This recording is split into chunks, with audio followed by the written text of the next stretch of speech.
Confucianism, Moism, Taoism, and legalism are the principal schools of philosophical thought in China. From the 1st century CE, Buddhism became an influence also, being dominant during the Sui from 581 to 618 dynasty and Tang 618 to 960 dynasties.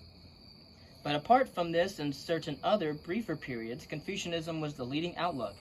In the Han Dynasty from 206 BCE to 220 CE, examinations for imperial civil service entry were based on the Confucian texts, after the Tang had been replaced by the Song Dynasty, 960 to 1279.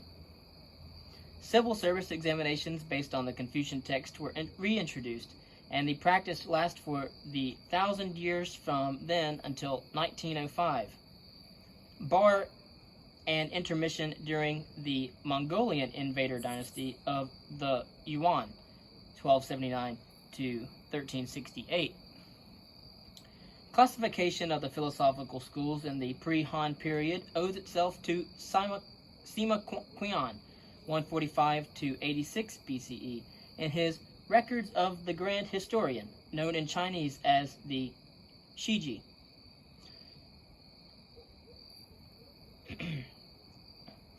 In giving Chinese names and titles of works, typically the name of a thinker is used as the title of his book also. I used the pinyin form of rendering Chinese into Roman letters. This has now replaced the Wade-Giles system, slightly confusingly. For example, the classic work Dao De Jing was known in its Wade-Giles rendering as Tao Te Ching. This remarkable man had inherited the role of court historian from his father, but had fallen foul of a political intrigue and been castrated and imprisoned, with the expectation that he would, as all scholar gentlemen who had suffered these indignities were supposed to, commit suicide on being released. But he refused to do this so that he could continue with his great work of history. His book is the first major work of Chinese historiography, and, discounting for its Confucian moral slant, a valuable resource. Subsequent scholarship, not least on the text of the schools themselves, has introduced many correctives to Sima Qian's picture. But that picture did much to establish the traditional classification of Chinese thought, and in particular the status of Confucius for the rest of China's history. Confucius himself, Kong Fuzi, or Master Kong, is traditionally said to have been born in the state of Lu in 551 BCE and to have died in 479 BCE, which places the latter event just 9 years before the birth of Socrates, and within a year or two of either the birth or death of Siddhartha Gautama, the Buddha, depending on whether you accept Buddha's later or earlier life dates. Lu was a vassal state of the Zhou kingdom from 1046 to 256 BCE, roughly in the area of today's Shandong province in eastern China.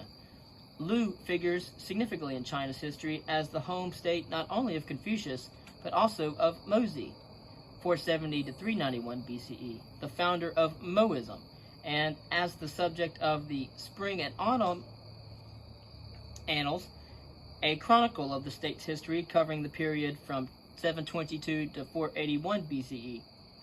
According to Mencius, or Mingzi, 372 to 289 BCE, the second most important philosopher in the Confucian school, the Annals was written by Confucius himself, so it is placed among the 5 classics attributed to him, the other 4 being the classic of poetry, Shi Jing, sometimes called the Book of Songs or Book of Odes, the Book of Documents, Shu Jing, the Book of Rites, Li Ji, and the Book of Changes, Yi Jing. At the time of Confucius's birth, the Zhou kingdom was in decline, and had been so for more than a century. The many small tributary states it once controlled had begun to form into a number of larger states, vying among themselves for hegemony. The continual warfare this involved gave the epoch from the 5th to the 3rd centuries BCE the name the Warring States period. In the Analects, Lunyu, the text of Confucian teaching said to have been compiled by his disciples and followers, but almost certainly edited to get together much later in the 1st or 2nd century BCE, Confucius is described as looking back with regret to the history of the Zhou kingdom, regarded as a golden age. Confucius probably held a civil service post as a young man, but he was anxious to contribute his ideas to any ruler who would listen, and he therefore traveled through the fragmented Zhou world seeking a hearing. There were many such as he, known as Ru, or literati, all trying the same thing. He was unsuccessful, but in the course of his efforts he accumulated a following of disciples. For several centuries the Analects were regarded merely as commentaries on the 5 classics, and the relatively minor status it therefore had may explain why something like the 3/4 of the Confucian sayings quoted by Mencius do not appear in the Analects, their source and other or variant compilations having since been lost. Much later in the Song dynasty, when Confucius's reputation was restored to the high levels it had enjoyed in the Han dynasty, the Analects was given the status of a supremely authoritative text and was enrolled among the 4 books, the other 3 being the Great Learning, Daxu, the Doctrine of the Mean, Zongyang, and the Mencius, or Mingzi. The Daxu is a chapter from the Book of Rites, with a commentary by a Confucian scholar called Xingzi. The Zongyang is also a chapter from the Rites, said to have been contributed by Confucius's grandson, Zisi. The Mingzi is the book written by Mencius, setting out Confucian doctrines and his own development of them, in the form of long conversations with the various kings and rulers. The 4 books and 5 classics are the corpus on which the Confucian tradition, and therefore the culture of China for much of the history of the last 2,000 years, is based. Confucius's argument was that if those in government behave ethically, which means with propriety and benevolence, they will create the good society. A life disciplined by the correct observance of rituals and formalities would ensure this.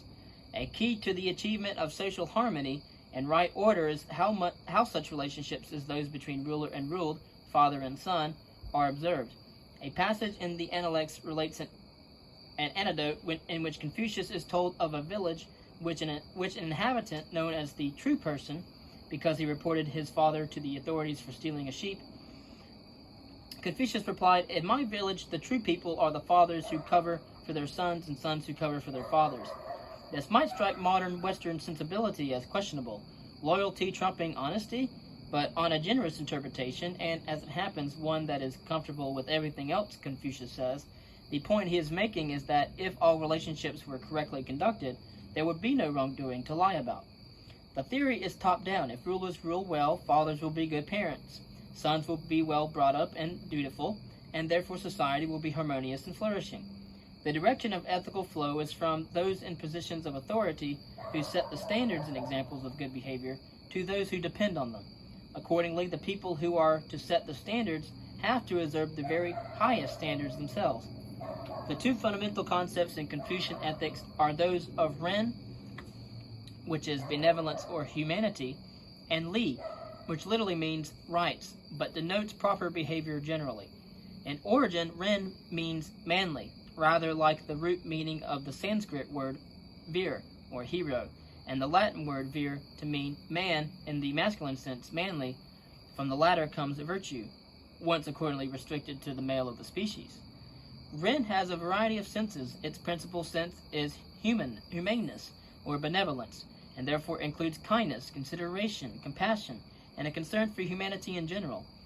But its proper exercise requires a knowledge of human character, and ability to distinguish good people from bad. Accordingly, the Analects reports Confucius's reply to a disciple who asked, "To repay ill will with good will, what do you think of that?" Confucius asked, "Then what will you repay good will with?" "Repay ill will with uprightness, and goodwill with goodwill." The idea of reciprocity, or shu, at work here underlies the Confucian golden rule. Do not do to others what you would not wish them to do to you. It is a familiar point that this is the negative version of the rule that says, do to others as you would have them do to you. George Bernard Shaw's comment regarding this latter, "Don't do to others what you would like them to do to you, because they may not like it." shows why the negative formulation is better. It requires the exercise of moral imagination, putting oneself in another's place and seeing things from that perspective. Zeng said, "The way of the master is to do one's utmost and to put oneself in the other's place." Other terms also apply to those who are Ren. There is the Xing, or Xingren, or sage, or wise man. This term occurs even more frequently in Mencius. There is the Junzi, or superior man, exemplary man. There is Xian, or admiral man, man of excellence, and these are contrasted with the Xiaoren, literally small man, the opposite of the Junzi, the superior man. A generic term, de, denotes virtue, but not in the sense of the virtues, as commonly understood, perhaps something more like virtue in Machiavelli's sense. The virtues have their own names. Loyalty is zong. Filial piety, proper respect for and deference to one's ancestors and parents, a very important Confucian virtue, is diao. Good faith is zen. Courage is yang. Politeness, courtesy, respectfulness is rang. A term that occurs frequently in Chinese philosophy is, as in the Analects, is Tai'an, heaven, which literally means the sky. It is a mistake to interpret this in a religious sense, rather like logos in the philosophy of the Stoics.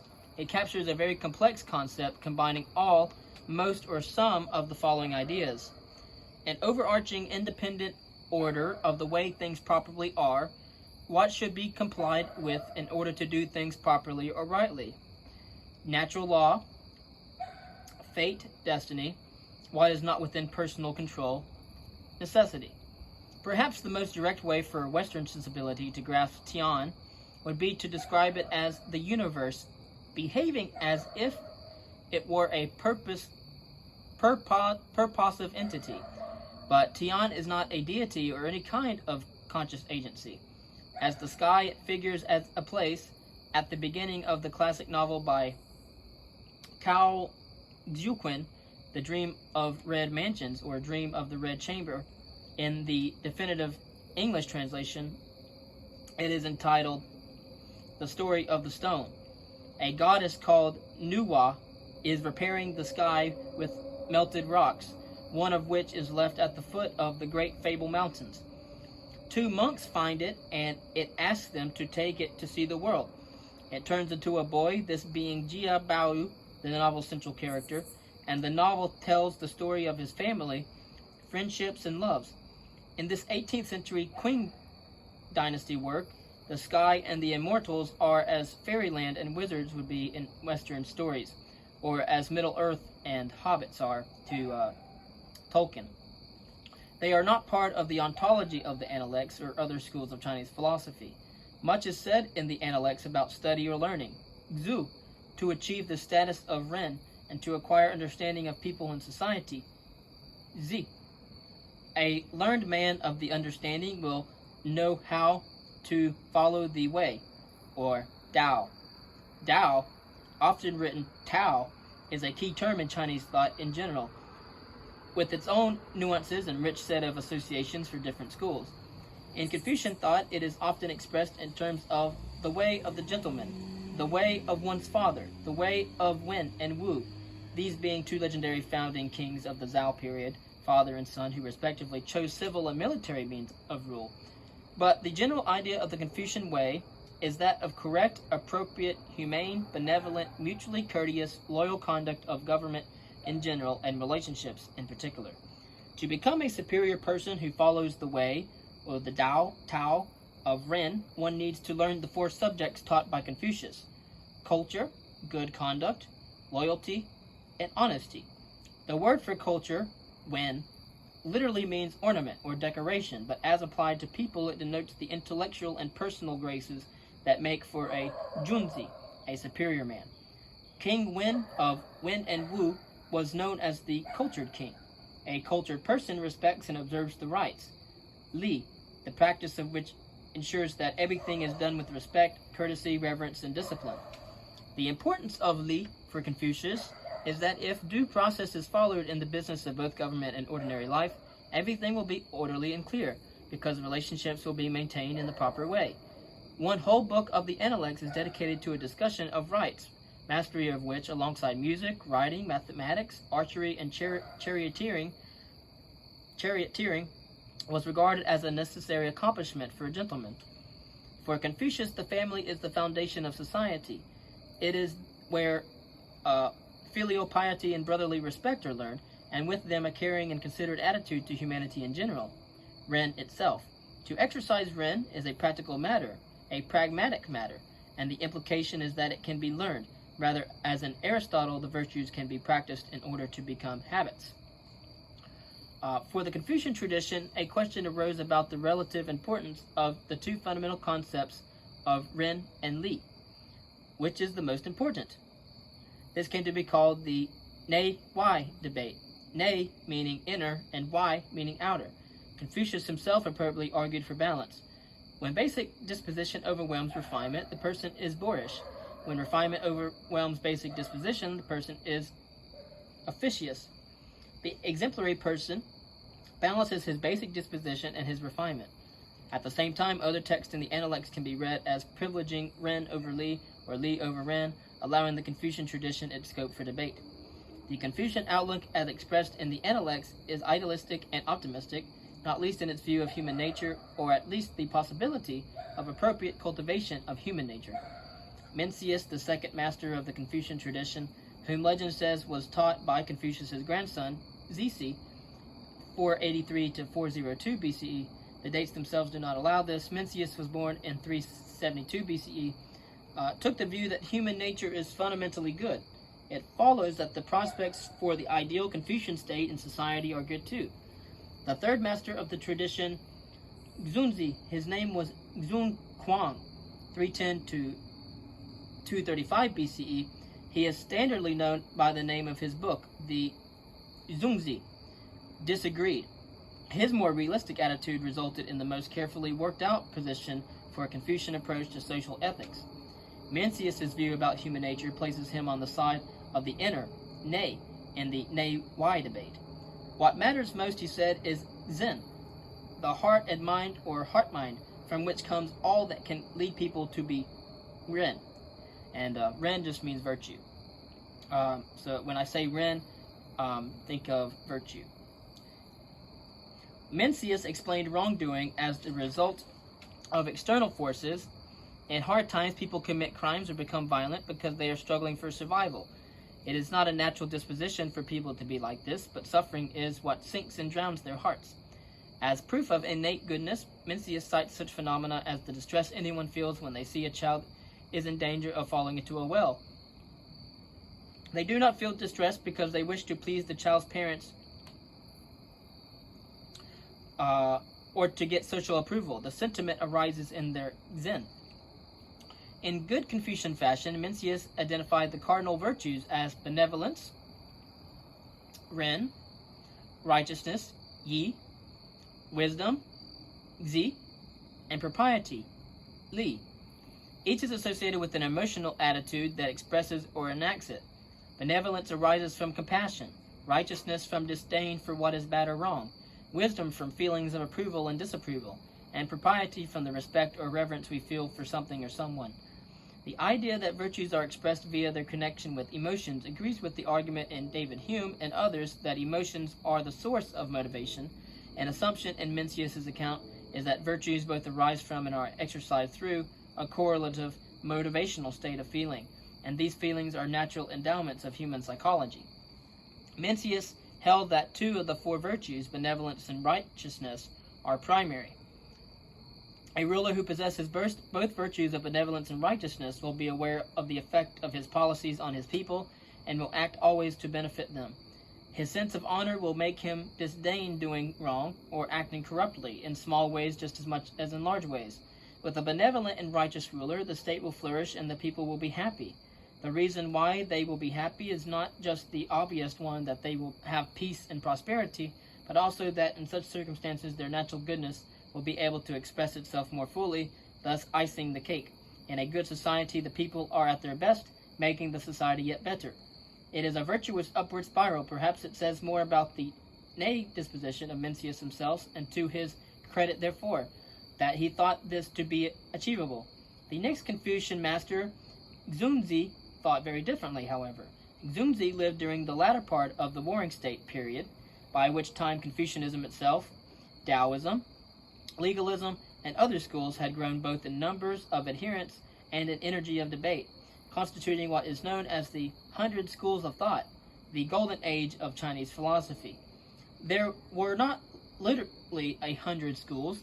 The Chinese idiom uses large round numbers, 100, 1,000, 10,000, to denote significant pluralities. It meant that Xunzi knew the arguments of other philosophers and schools, and he engaged with them in the book that bears his name, the Xunzi. Xunzi took the view that human beings are by nature inclined to be bad, and that being good takes conscious effort. People are, he said, basically greedy. They seek personal profit. They see others as rivals, and therefore envy and hostility arise, and this causes crime, violence, and betrayal. People are born with sense organs, which makes them seek dissolute pleasures. Therefore, education is required, and models of upright behavior. Only then do courtesy, refinement, and loyalty develop. He wrote, quote, "Thus, a warped piece of wood requires the press frame, steam to soften it, and force applied to straighten it. A blunt piece of metal must be whetted on the grindstone to make it sharp." End quote. An interesting idea in Confucianism, and one stressed by Xunzi, is the rectification of names, Zhengming. The idea is that because the names of things are conventional and depend for their usefulness on agreement about their application, problems arise when agreement is lost. Therefore, said Xunzi, the ruler should establish the meanings of names by decree, so that they are standard for everyone everywhere, and orders will be obeyed appropriately. Names share no intrinsic reality, he wrote. One agrees to use a certain name and issues an order that it shall be applied to a certain reality, and if the agreement is abided by and becomes a matter of custom, then it may be said to be a real name. As a quote from Xunzi. This looks like a simplistic idea, but it is not. In circumstances of large distances and slow travel, and given that pronunciation and terminology can differ from one valley to the next in any pre-broadcast part of the world, difficulties of communication present problems for government. The rectification of names idea is a plea for an official common language that everyone can understand clearly, not just for efficient administration, although in this respect its value is obvious, but for promoting shared values and standards, a medium for transmission of cultural norms. Another way of achieving social cohesion is to standardize the li, the rituals, and to promote their use. Here too the idea concerns the promotion of norms and standards, because the performance of the li enacts the order and relationships of society in a disciplined and serious way that brings society together in witness of what it expects of itself. Xunzi talks of the li as comparable to the flavors and spices of cuisine and the nourishment they give to the body politic. All societies have communal observances, ceremonies, and celebrations. 4th of July, the Queen's birthday parade, Thanksgiving, Christmas, etc. In the Western world, and the intention they serve is to promote a sense of identity, loyalty to a shared purpose, and the remembrance of the founding events for both. In the way that a military parade is arranged, one sees, among other things, orders of rank and precedence. The event itself displays a hierarchy and the order of command. In writing of the Li, Xunzi says that, among other things, they manifest the differentiations, that is, the place that different groups occupy in society. One of the great virtues Confucianism impressed on Chinese political sensibility is order. Disorder has acquired a superstitious dread in the course of China's history, because every change of dynasty resulted from it, and much is explained in recent and contemporary China by seeing what happens there through this lens. As an illustration of how philosophy makes a difference to practice, this point is one of the keys to understanding China.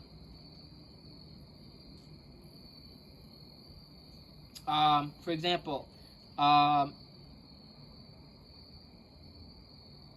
Long March to the 4th of June, a work written in 1918 on the history of the Communist Party of China between Mao Zedong's Long March of 1934 and 1935 and the murderous events in the Tiananmen Square on the 4th of June 1989. The founder of Maoism is Mozi, a contemporary of Socrates. Much later in the Ming and Qing dynasties, Mozi was portrayed by some Chinese scholars as an opponent of Confucianism and moreover not a very effective one. Others, and especially those engaged in more recent scholarship on Chinese thought, recognize the independent interest of Mohist philosophy and the contributions of the Mohist school to mathematics and logic. The text setting out Mozi's thought, the Mozi, sets out its principal doctrines in three versions, which some scholars see as representing the approach of three different factions within the school, while other scholars more plausibly see the versions as the result of editing the text from variant traditions descending from Mozi and the debates of his followers. How the variant readings are understood, not least as regards which are earlier and which are later, influences detailed understanding of the principles themselves. But running through the principles are two notable commitments. First, concern for others, brotherly love, and second, a strong utilitarian theme of weighing benefits and disbenefits. The first principle is elevate the worthy individual and follow the standard he sets. A society can be seen to be flourishing when it is populous, wealthy, and orderly. To achieve this, it must be governed by men who are committed to yi, or standard. A clear chain of command structure in government helps to ensure that such men will be in government. It is specifically men who are meant here. There was no chance in any period of China's history until the recent past that women were even considered for such roles. Impartial concern, or jianai, or equal treatment and consideration for all by the government, protects social safety and harmony. The term jianai means to value others as you value yourself. It is sometimes translated as universal love. It might be translated as equal or disinterested love. So Mozi associates with this a further principle: seek peace, in the sense of opposing militarism and not resorting to military aggression. The connection is that if you would not yourself wish to fight in a war, do not send others to suffer and die in one. The disbenefits of war far outweigh the benefits, and aggression by states against one another is motivated by greed for wealth or power, which is unworthy. It is not yi. When we inquire into the causes of harms, he says, what do we find? Do they come from loving others and trying to benefit them? Certainly not. They come rather from hating others and trying to injure them.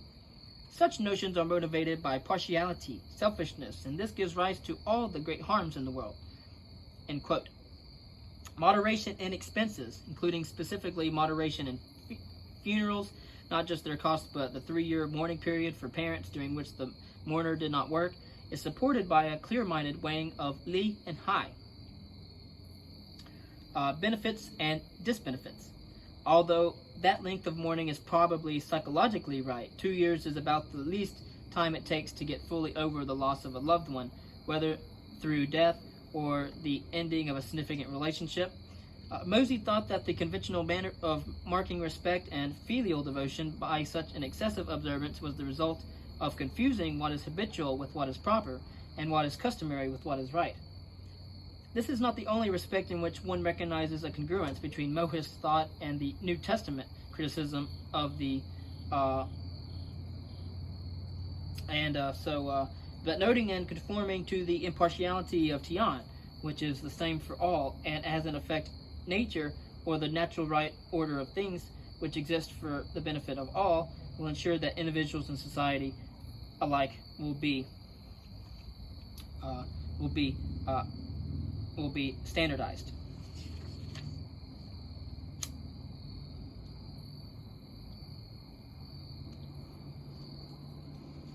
Mozi's concern for the welfare of all, loving others and trying to benefit them, is the chief motive of his outlook. Although the word I means love, it might in this context be better translated as benevolent concern. Remembering the etymology of benevolent as well-wishing, desiring the good of others. When this is mutual among individuals and the principle on which government operates, the result will be a good, flourishing society. When it is absent, it is the source of harm. All the disorder in the world, Mosey says, arises from a lack of benevolent concern between members of a family, between rulers and the ruled, between one state and another. There is a tension implicit in these thoughts, however, one that is familiar in all ethical reflection, the tendency of people to care more for kin than for strangers, which works against the idea of universality of concern. In Christian moral theology, just the same problem arose about friendship in light of the injunction for agape in the Greek, impartial love of mankind. Augustine, who had greatly loved a friend of his young adulthood, wrestled with the dilemma that doing so is inconsistent with love. Mosey addresses the problem by asking whether, if you had to entrust the care of your children to someone else, you would choose an impartial person or a partial one. On a question like this, he says, there are no fools in the world. Though one may not be impartial oneself, one would assuredly entrust one's family to an impartial man. The sense of familiarity one feels in contemplating Mosey's thought, the idea of fraternal love or concern, the adjuration to promote collective good, is heightened further by his description of what the alternative is, an anarchic situation in which different standards apply and people seek only to get the best for themselves, something like a Hobbesian state of nature. Shared values and standards prevent this, says Mosey. So if one elevates the worthy man and everyone adopts his standard, good order will prevail. But this means that the ruler has to be a model of rightness and benevolence, and the rest have to conform. In Thomas Hobbes, the sovereign power is not required to be a standard of virtue. In Mosey, he is. Moreover, Mosey specifies how to determine the nature of the standard which the ruler must set. There are three ways. One way is that one can look at the past to see examples of great rulers who were virtuous and benevolent, and whose states flourished as a result. The second way is that one can use empirical tests, for the ruler's behavior will be evident in the effects on society, and the eyes and ears of the multitude will register what these are. And the third way is that one can apply the test of benefits over disbenefits, a utilitarian principle of decision that can be applied to every action and situation. Mosey's followers developed a school of logic and metaphysics, which came to be called the School of Names. It is best known for a debate over the proposition, quote, a white horse is not a horse, end quote. The puzzle about this turns on certain things within ancient Chinese language and the understanding of the negative not or is not in the formula bai ma fei ma. Bai means white and ma means horse, so the whole means white horse, not horse. The argument in the White Horse Dialogue of a book by the Mohist logician Gongsun Long is that horse describes a shape and white a color, and a color name cannot be used to describe a shape, and therefore claims the argument's proponent one can assert bai ma fei ma. The scholar of Chinese philosophy, A.C. Graham, suggests that the appearance of paradox arises from a failure to distinguish between the is in fei, is not, as the is of inclusion, x is part of y, and is of identity, x is y, x is the same thing as y. This suggests a plausible interpretation which saves the claim from being a mere fallacy, category mistake, or etc. This is to view the expression as shorthand for the concept white horse does not exhaust the concept horse. That is, not all horses are white. Mohist ethics offers an attractive and sympathetic outlook. So too, though in a rather different way, does Taoism, or Taoism, the older Anglicanization of the term, which unhelpfully represented the D sound by a T. So it's actually Taoism, supposed to be called Taoism, not Taoism. But perhaps many readers will recognize the saying, quote, the world is won by those who let it go. When you try, the world is beyond winning. End quote. Zen Buddhism, called Chan Buddhism in China, has a similar attitude to practices. The Zen method of playing a game is not to focus on what you are doing, because that inhibits and interrupts you, but instead to go, as the saying has it, with the flow. This idea might well have been derived from Taoism, a philosophy of the way, or Tao. In fact, there are several movements, groups, and doctrines that can loosely be gathered under the label Taoism. One thing is that they have in common being the concept that there is a way or path that will lead to some desired destination, whether it is becoming Ren, becoming virtuous or benevolent, achieving tranquility, escaping the pointless demands of society, or whatever is identified as the right goal. But there is a text regarded as significant for this outlook, the Tao Te Ching, Old Anglicanization called the Tao Te Ching, sometimes also named for its supposed author, Laozi.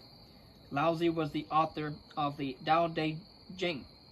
Either Laozi is a legendary figure, as indeed the name suggests, it just means old master, or he was a person who lived in the 6th century BCE, possibly by name Lao Dan, in some traditions a teacher of Confucius. Promoters of Taoism held that their doctrines had been handed down from the remotest antiquity, even perhaps by the fabulous Yellow Emperor, Huangdi, whom legend places in the 3rd millennium BCE, and who is regarded as the founder of Chinese civilization. In the records of the grand historian, Sima Qian says that Confucius was overawed by Laozi and called him a dragon, thus likening him to the grandest and most lauded of China's mythological creatures. The notion, which dates to the pre-Han period itself, that Confucianism and Taoism were opposed in outlook, is promoted by the latter Taoist classic, Zhuangzi, which says, in the course of promoting the Taoist view, that wisdom consists in a relaxed, skillful, sensitive kind of flexibility, and that Confucius lacked this quality.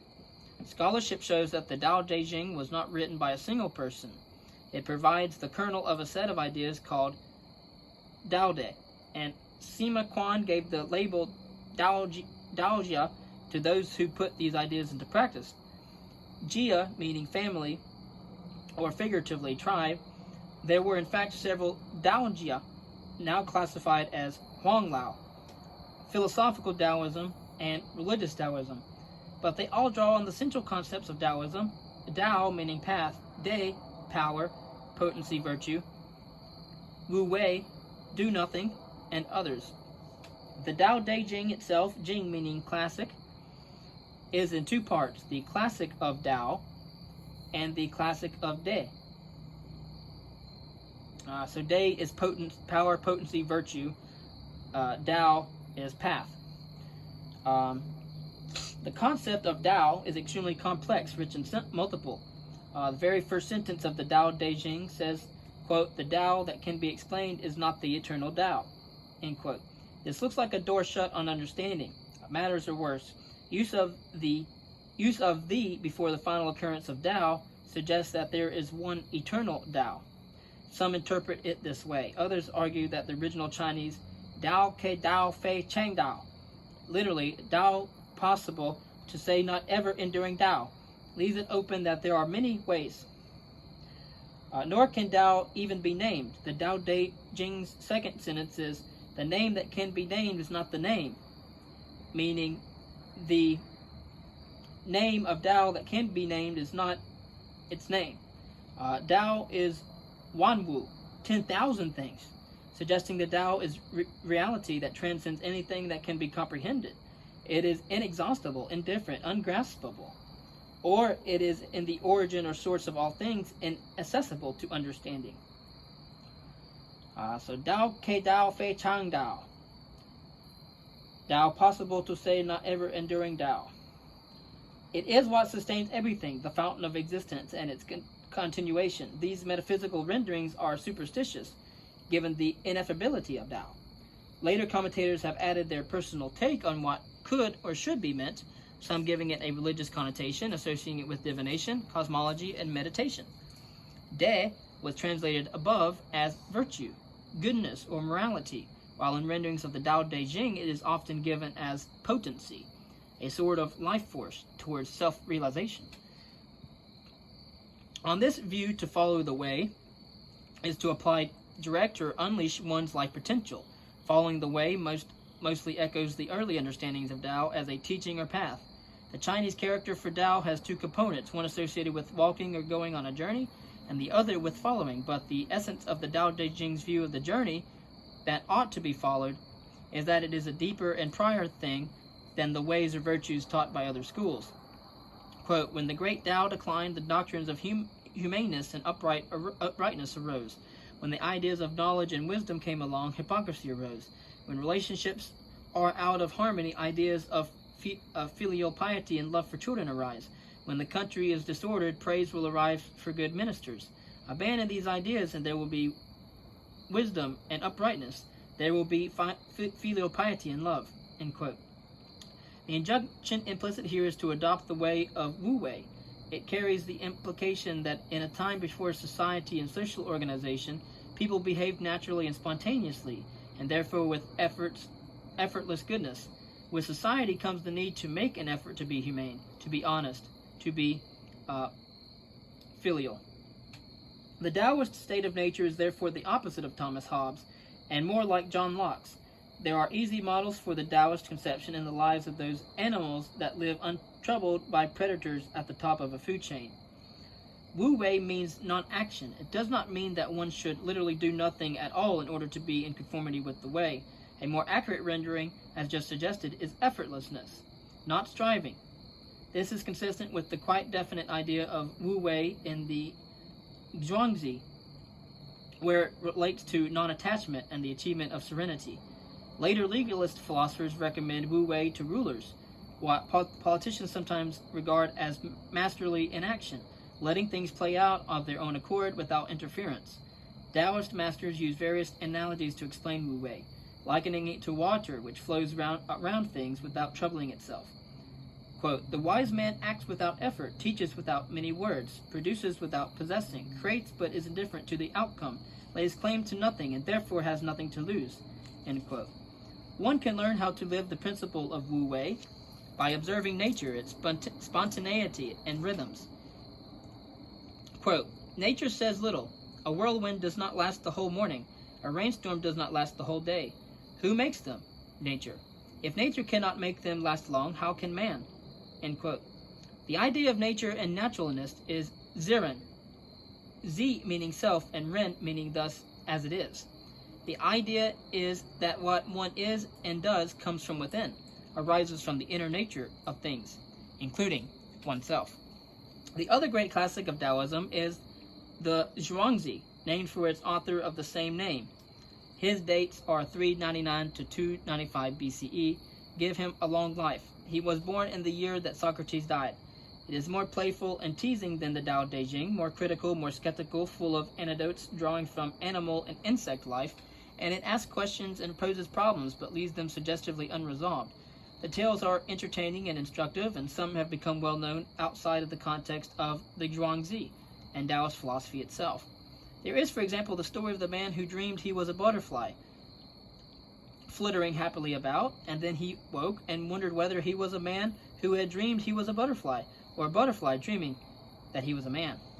Some commentators regard the Zhuangzi as more sophisticated than the Tao Te Ching, and it is certainly less concerned with following the way for this worldly purposes, instead focusing on the inward journey, the personal experience of being on the way.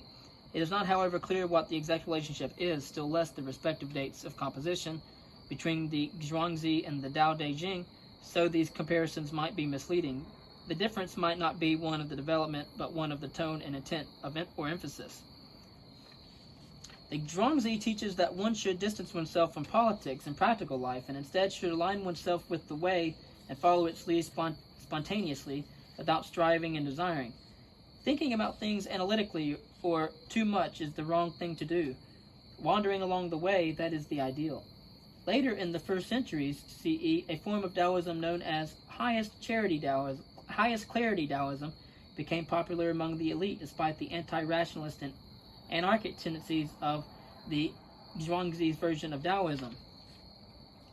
It is likely that familiarity with Taoism of this form make it much easier for Buddhism to be accepted in China at about this time period. The warring states of the The warring states of the Warring States period were forcibly unified by a determined and ferocious individual who, on becoming ruler of a unified China, called himself Qin Shi Huangdi in 259 to 210 BCE, thus coining the term Huangdi to denote emperor. He is accordingly known as the first emperor of China, Qin Shi Huangdi, 259 to 210 BCE. His dynasty was very short. It lasted from 221 to 206 BCE, but it changed the course of China's history. He had begun his career as ruler of the state of Qin, and from there conquered his neighbors. The famous terracotta army guards his tomb outside Xi'an. In addition to unifying China and having his amazing tomb constructed, Qin Shi has another claim to fame, or in this case, infamy. In 212 BCE, he burned thousands of books and buried alive 460 Confucian scholars. So says Sima Qian. At any rate, and whether or not Qin Shi's behavior was quite so murderous, the loss of many of the texts of pre-Qin China is confirmed by such evidence as the absence of any other sources for quotations in surviving texts. For example, Mencius's quotations of Confucius, and the fact that the imperial library of the Qin was burned down in the violence that attended the Han takeover of the dynasty in 206 BCE. This library was said to contain 2 copies for palace use only of every book otherwise burned by Qin Shi. If so, the combination of the 2 book burnings, one intentional and one accidental, must be accounted a great tragedy. In light of the teachings of Confucianism and Moism, Qin Shi must appear as a complete contradiction to the tenor of Chinese political and ethical thought. And so he is, but he did not appear from an intellectual vacuum. Instead, the theoretical background to his draconian approach to government was provided by legalist philosophy, summarized by Han Fei in 280 to 233 BCE in the book known by his name, the Han Fei Zi. This outlook rejected the idea that a ruler's priorities should be shaped by principles of benevolence, and in doing so rejected the idea that the aim of effective government is the welfare of the people. Instead, it argued that a ruler's priorities are his own tenure of power and keeping order in the country. The similarity of this claim to Machiavelli's views is striking. The word for law, as for standard, as noted earlier, is fa, and the idea is that order is kept by imposing punishment through the corrupt operation of laws.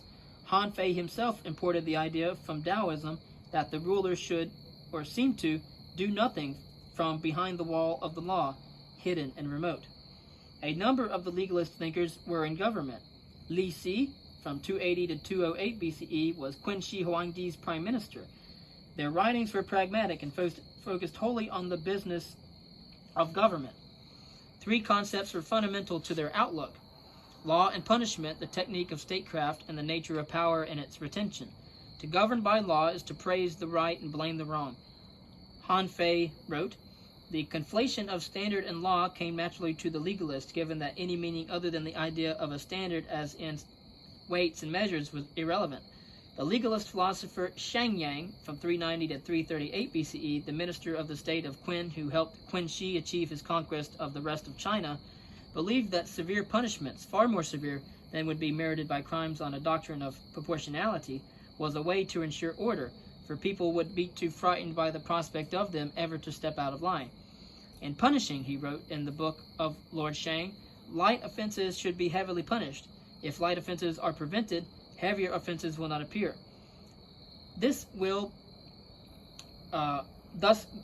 penalties be abolished by penalties, and affairs will succeed. As Shang Yang's book further shows, the legalists were concerned with precise bureaucratic intervention in the running of the state.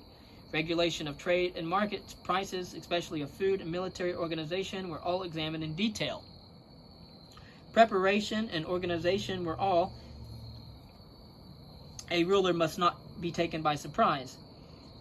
It must be remembered that at the time of the Qin, the population of China was heading towards 30 million people, enormous for the time, in a country stretching from north of the Bohai Gulf to close to today's border with Vietnam in the south, and as far west as Chengdu in today's Sichuan province, or Sichuan province. A very big country too, though the bulk of the population lived along the Yellow and Yangtze rivers, and the capital was at Xianyang, more or less coterminous with the Xi'an of today in today's Shaanxi province. To manage such a large country and population required a dispassionate approach to the business of government and to maintaining stability. Accordingly, effective control of the hierarchy was seen as key. The ruler must have a tight grip on his ministers, who in their turn must have a tight grip on officials throughout their country, and the officials in their own turn must have a tight grip on the people. The example of rulers who had become mere ciphers of their advisors was cited to explain the instability of the Warring States period, and their weakness was the reason that Qin Shi was able to topple them all. Whereas governments had been based on personal loyalties and family connections in the past, the legalists insisted on institutional arrangements that would limit the discretion of individuals by the operation of rules governing the institution's functioning. Ministers and officials themselves were to have precise job descriptions and close monitoring to ensure that they did exactly what was required of them, and no more than what was required of them. What if a ruler is unintelligent and not very capable? It has been suggested that legalist insistence on institutions, rules, and the operation of law was intended to safeguard the state against incompetent rulers. Han Fei believed that the age of sage kings was long over, and that it was pointless hoping that another would come along. He tells the story of a farmer who was plowing a field in which there stood a tree. A hare racing through the field collided with the tree, broke its neck, and died. The farmer so enjoyed eating the hare that he thereafter set aside his plow and sat and waited for another hare to come along and break its neck.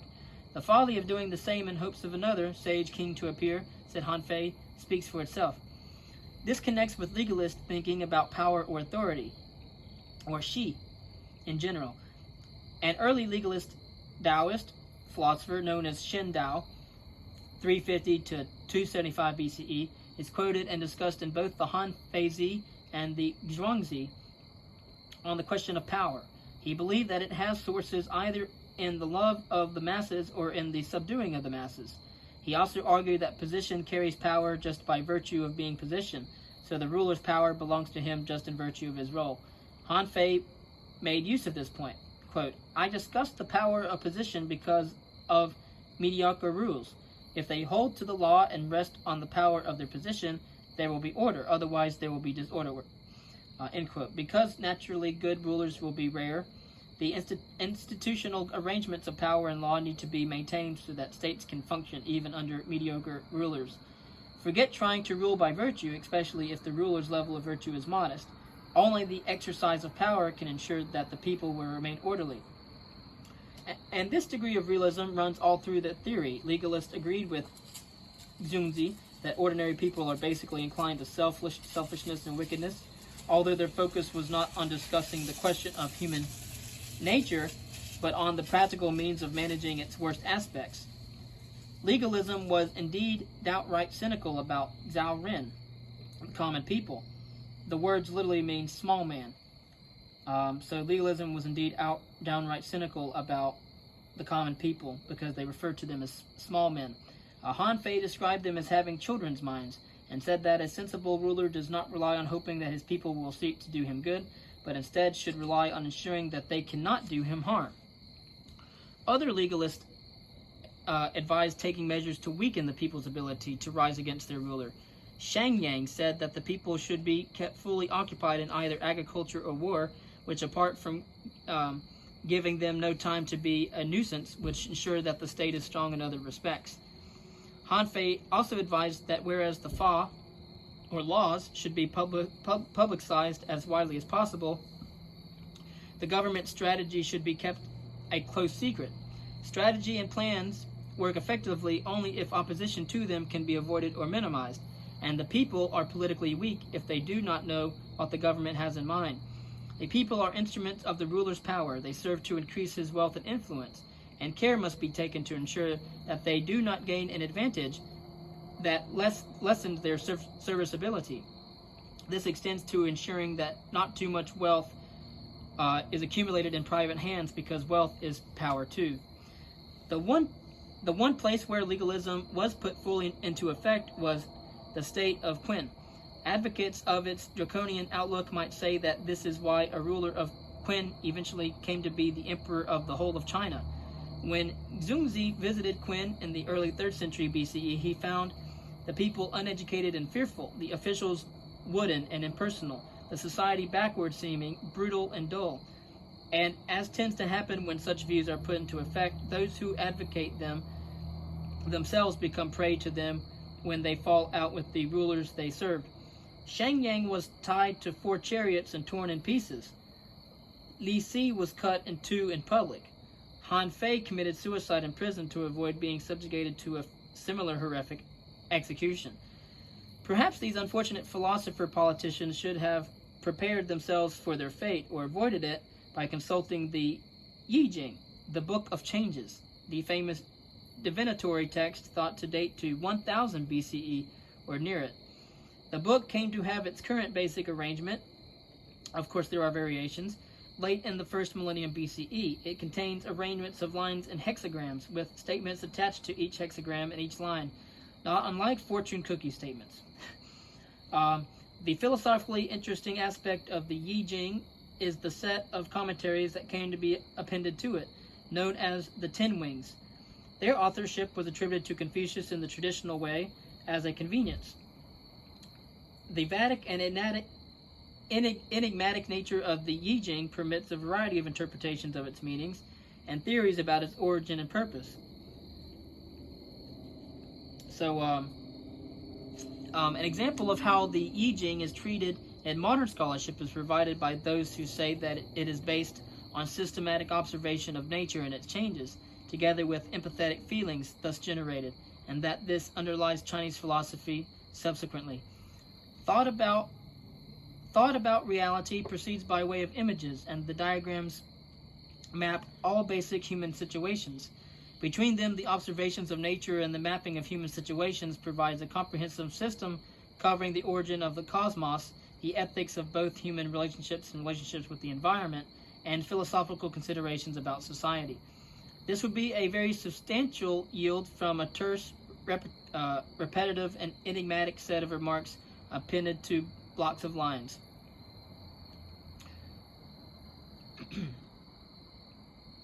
So a great deal of what is said in the commentaries in the Book of Changes offers interpretations of what is to be understood by how the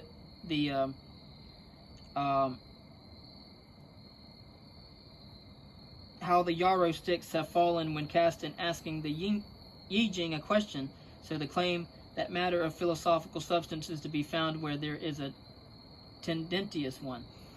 Contrasting the Confucian and Mohist schools with Taoism, all 3 with legalism, and all 4 of these with the place of the Yin Jing in Chinese sensibility, and nothing has been said here about the latter development of Confucianism into Neo-Confucianism in the Song dynasty, contemporary with the West's High Middle Ages from the 10th to 13th century CE, and afterwards under the influence of Taoism and Buddhism, shows what a rich intellectual history China has had. The foregoing might and should serve as a taste to encourage further exploration, but it has to be acknowledged that, as with Indian philosophy,